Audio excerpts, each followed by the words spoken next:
Welcome back to the show. As I said, we're all energized here at Rogers TV. The entire community energized because Tamarack Ottawa Race Weekend is this weekend. It really kicked off this morning. A big media press conference happened. Really exciting. A lot of elite runners coming here to Ottawa.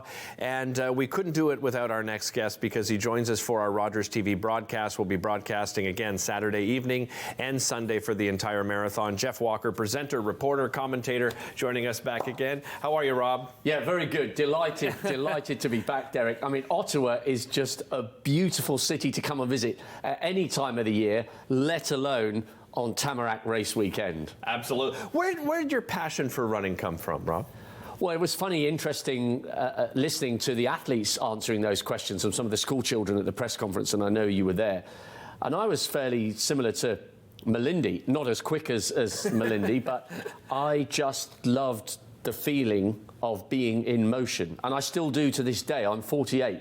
I can't remember exactly how old I was when I wanted to run around a field and then run around again, but it is that simple. I just love the feeling of being out in the fresh air. I never run with music.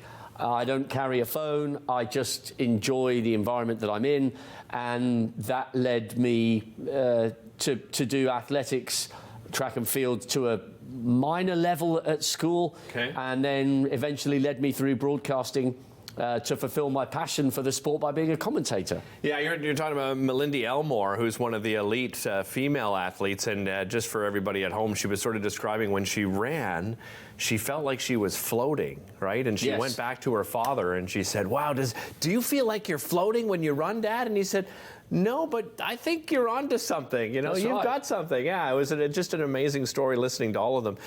When it comes to this particular race, why do you think it's become so popular, for these elite athletes? Well, I think you've got two things going on at once here. You've got an opportunity for the best of the Canadian distance runners to shine, as we'll see tomorrow night in the 10K road race, which is specifically tailor-made for the Canadians, so they can win the national championship. But in winning the national championship, they win the race. Right. Then you go to Sunday, and you've got the best of the Canadians, but you've also got a brilliant international field. And that, of course, is one of the reasons why I'm so excited to get here. But then you've got your celebration program afterwards. And I think there you get to the beating heart of why this event has become so successful and why this event is so important. As far as I remember from last year, a few stats, 14 million Canadian dollars is raised every year by this marathon. 200,000 spectators on the streets of your city, 2,500 volunteers, 250 specific medical volunteers.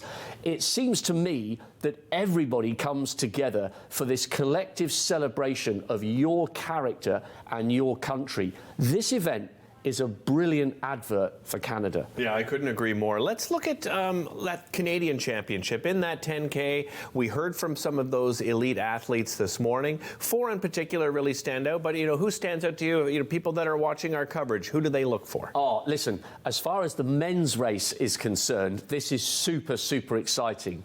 Mo Ahmed against Cam Levins. Now, Cam Levins has become a brilliant marathon runner. He is the Canadian record holder at the half marathon and the marathon. He ran 2:05 plus change in Tokyo, which was a wonderful, wonderful run. It hasn't always gone easily for him. He had a decent debut in Toronto back in about 2018, I think. Then he didn't finish a couple, had a very disappointing run at the Olympic Games, but has found himself again.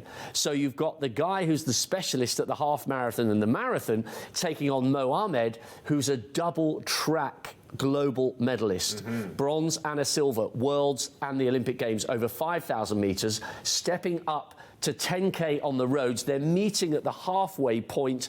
You could argue, I know commentators are prone to a little hyperbole from time to time, you could argue it's two of the greatest Canadian male distance runners we've ever seen, and they're going toe-to-toe on the streets of Ottawa for the national title. It's going to be fascinating. And one thing I can almost certainly guarantee, no disrespect to Ben Flanagan, who's the current Canadian record holder at 10K on the roads. Right.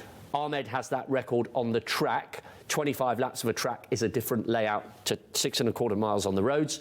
The national record is almost guaranteed to go tomorrow night, so they will see something very special. On the women's side, we have the returning champion, Canadian champion in Natasha, and we have the second place winner in Alyssa Legault. Probably going to be close between the two of them, and I think they both said, you know, it's really competitive. Yes, there are some really good young Canadian women coming through. I think what's interesting is if you look at Natasha Wodak, she ran brilliantly at the Olympic Games, you know, a couple of Augusts ago, came 13th. She had some injury problems last year, but she's still delivering at just about the highest level. She's the Canadian record holder at the marathon, I think 2:23 at the back end of last year.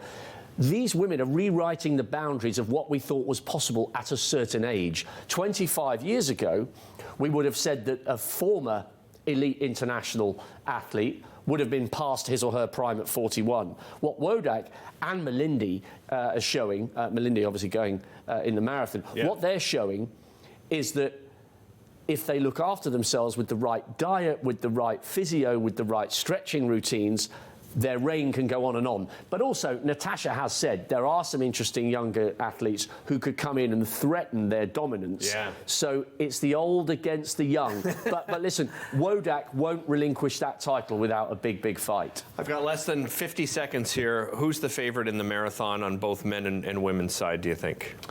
Oh, that's really interesting. There is a young Ethiopian guy, I made some notes here, by the name of Shumi. He's not the fastest in the field on paper, but he's won Seville and he's won Montreal. He's 2 from 2. I think he's a brilliant athlete. Watch out as well for Felix Kibitok, who needs to improve his marathon PB, but he's a 59.08 half marathon runner, so he could come through. Malak Kajeta, brilliant story. Emigrated to Germany, picked up German citizenship. She was 6th in the Olympic marathon and has since gone off to have a baby. Her 1-year-old daughter will be at the halfway stage. What better inspiration from which to win the race? An amazing story, and many amazing stories coming up on the weekend. Tune into our coverage. We'll be right back.